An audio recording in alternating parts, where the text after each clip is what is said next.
Hoy, hace 148 años, suena mucho, pero no es tanto.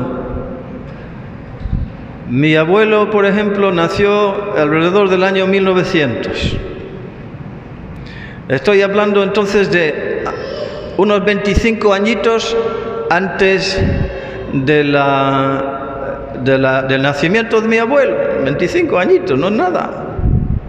Pues hace 145 años, hoy, vivió su éxodo un hombre muy grande de este país. Había ido a misa y fue asesinado después de ir a la misa. El último evangelio que habrá oído en su vida era el que acabamos de oír. Fue la fiesta de la Transfiguración, cayó en un viernes en aquel año. Y fijaos que hacía casi 3 siglos antes, un poquito menos de 3 siglos antes, la Madre Mariana Francisca de Jesús recibió una profecía de la Virgen María en el convento donde estaba en Quito, que dentro de 3 siglos,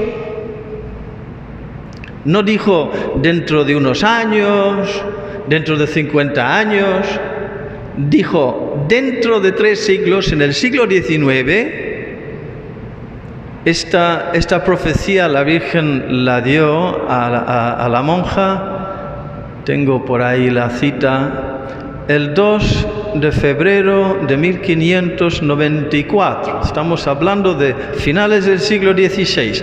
Pues en el siglo XIX dijo María a la monja: Dios dará un presidente a este país de veras cristiano, varón de carácter, a quien Dios nuestro Señor le dará la palma del martirio en la plaza aquí delante del convento.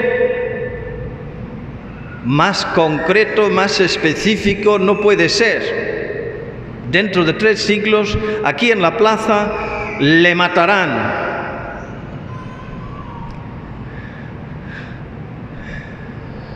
Él consagrará la República, estamos hablando de la República de Ecuador, al Divino Corazón de mi amantísimo Hijo, y esta consagración sostendrá la religión católica en los años posteriores a su muerte, que serán años, pone aciagos para la Iglesia. No entiendo qué es esa palabra, aciagos, pero supongo que significa años muy duros, años de persecución, años difíciles, hostiles. Primero le matarán y luego tomarán el control y atacarán a la Iglesia, cosa que ha sucedido. Pero como Él habrá consagrado el país al Sagrado Corazón de Jesús, la religión católica saldrá adelante de la prueba en este país. Y se cumplió. Es tremendo. Estoy hablando de un hombre que se llama Gabriel García Moreno. Y os digo un par de cosas que han dicho grandes historiadores de él. Por ejemplo, uno que dice: no solo es el primero y el más grande de los ecuatorianos, sino uno de los hombres en verdad extraordinarios que ha producido América entera. Dice otro de él: la figura de Gabriel García Moreno es en el aspecto político-religioso la más alta y pura y heroica de toda América. Eso lo voy a leer otra vez. La figura de Gabriel García Moreno es en el aspecto político y religioso la más alta y pura y heroica de toda América. Le mataron con 56 años. ¿Por qué? Pues porque levantó este país, gobernó 2 veces y levantó el país de la miseria según la doctrina católica, política, social y económica.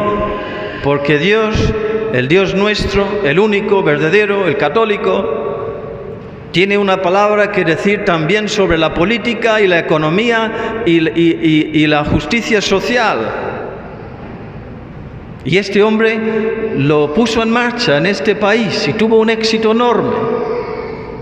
De hecho, fue democráticamente elegido para servir, para gobernar como presidente una 3ª vez, con una mayoría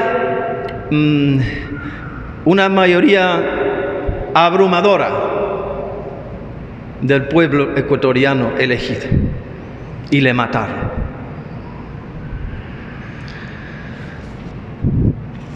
No era católico siempre, se alejó en su juventud, abandonó la práctica de la fe, pero era un hombre inquieto intelectualmente, buscaba la verdad y al final, con tantas lecturas, sintió la llamada a ser político, a ser gobernador, a dar su vida a este país en la política. Entonces se dedicó a formarse bien.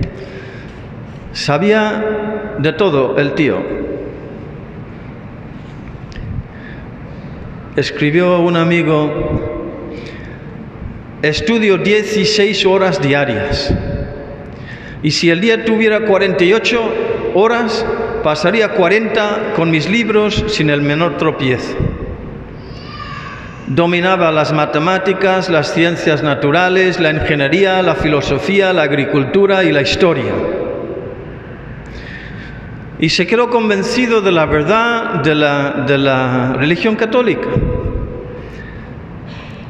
Pero aun siendo convencido de que era verdad, no volvió a la fe, no volvió a la práctica religiosa.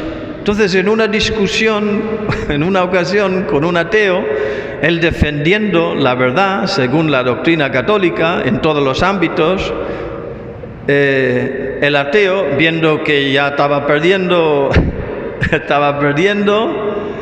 le echó en cara: ¿qué me vas a decir tú de todas maneras? Que ni siquiera vas a misa. Tanto católico y ni siquiera vas a misa, anda ya. Y el otro se dio cuenta de que Dios me ha hablado a través del ateo, me ha dicho la verdad. El día siguiente se confesó, después de muchos años, y a partir de ese día, el resto de su vida, jamás perdió la misa diaria, la Eucaristía todos los días hasta el final de su vida, hasta el día de su asesinato. En su cuaderno espiritual encontraron estos apuntes: oración cada mañana, pedir particularmente la humildad. En las dudas y tentaciones, pensar cómo pensaré en la hora de la muerte. Cuando tengo que discernir, cuando tengo que decidir cómo comportarme, qué decidir, pensar en la hora de mi muerte, qué quisiera yo haber hecho. Pensar en el momento de ponerme delante de Dios al final de mi vida, para decidir qué tengo que hacer ahora. Hacer actos de humildad, como besar el suelo en secreto, no hablar nunca de mí mismo, alegrarme de que censuren mis actos y mi persona, de que hablen mal de mí, alegrarme. Estamos hablando de alta virtud aquí, Contenerme viendo a Dios y a la Virgen y hacer lo contrario de lo que me inclinen mis apetencias. Trabajo útil y perseverante, distribuir bien el tiempo, todo ad maiorem Dei gloriam, todo para la mayor gloria de Dios. Confesión todas las semanas, ejercicios espirituales de una semana todos los años. Un dato interesante también aquí que me ha llamado la atención. Dice el autor que la política de los enemigos de la Iglesia, los marxistas, los comunistas, era que cuando no tenemos mayoría absoluta para gobernar, cuando no tenemos número suficiente de votantes engañados por nuestras ideologías, pero llegando a tener una minoría en el Parlamento, nosotros reclamamos control sobre la educación de los niños y los jóvenes. Y decimos a los otros partidos: ustedes controlen la economía, el ejército, las relaciones con el exterior y todo lo demás. Nosotros nos encargaremos de la educación.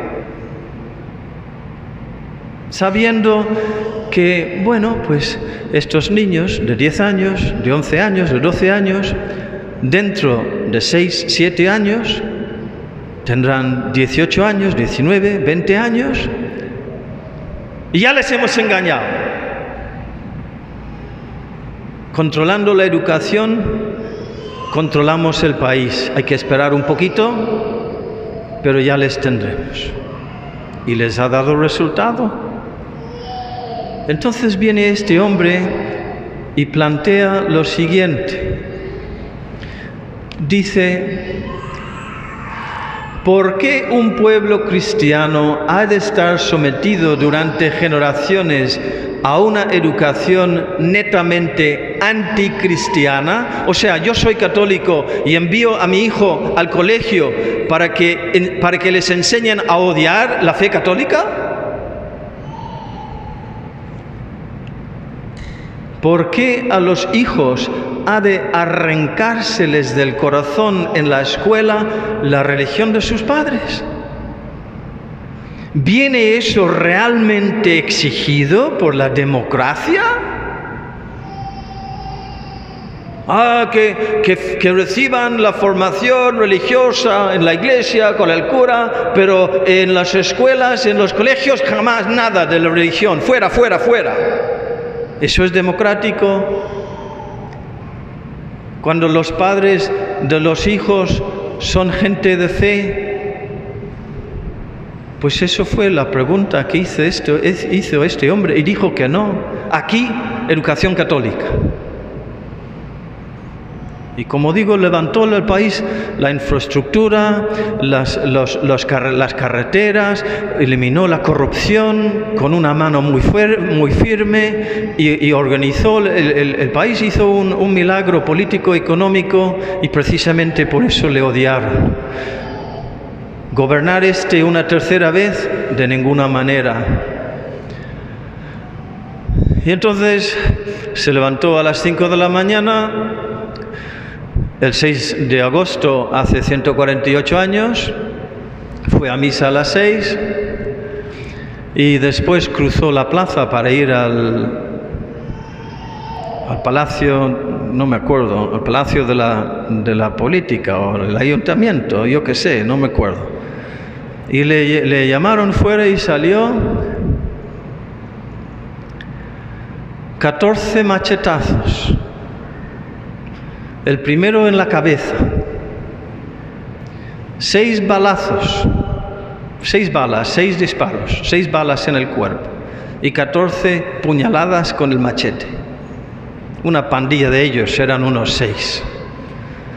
Y aún así el hombre, de alguna manera, con 14 puñaladas y la sangre saliendo de las llagas abiertas de su cuerpo y de su cabeza, de todo su ser, y 6 balas en el cuerpo, estoy pensando en Jesús.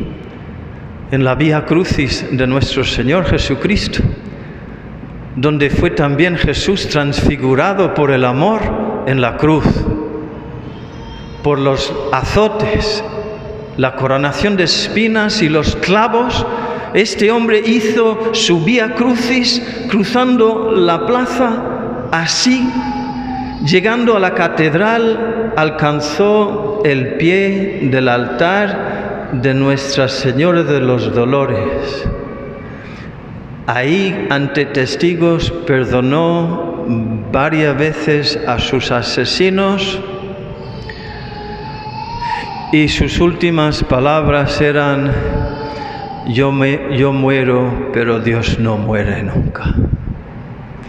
Y encontraron en su cuerpo, en su bolsillo después, una copia, un ejemplar del libro Imitación de Cristo.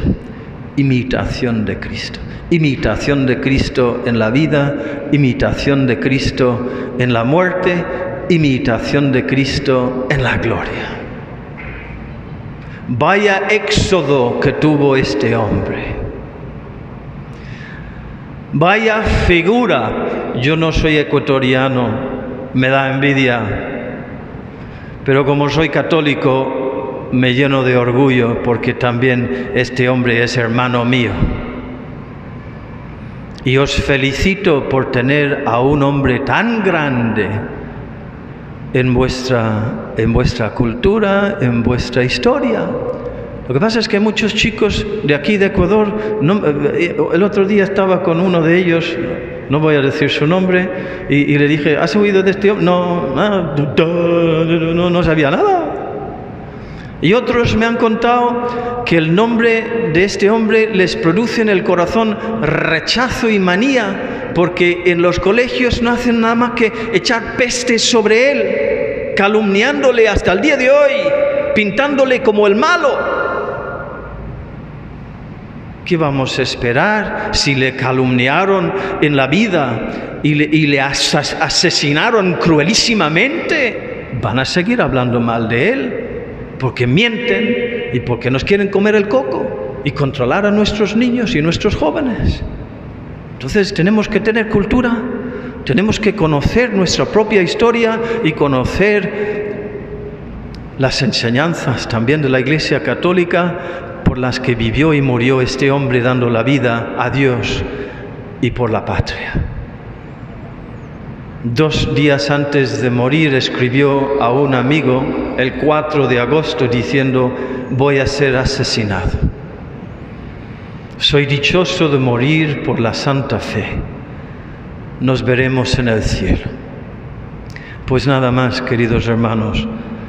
Dentro de 2 años van a ser 150 años desde la muerte de este hombre y todavía no le han beatificado. Es un mártir, clarísimamente. Murió por odio a la fe y murió santamente perdonando a sus enemigos. Es un santazo, es un tipazo. Que no me hablen de tonterías como el Che Guevara y más bobadas de ese tipo, cuando tenemos héroes como este hombre. La mejor manera de honrar su testimonio es imitarle, teniendo una vida seria de fe, de formación, de oración, para que cuando me toque a mí también vivir mi éxodo, sea como Cristo, con Cristo en la cruz y en la gloria, que así sea.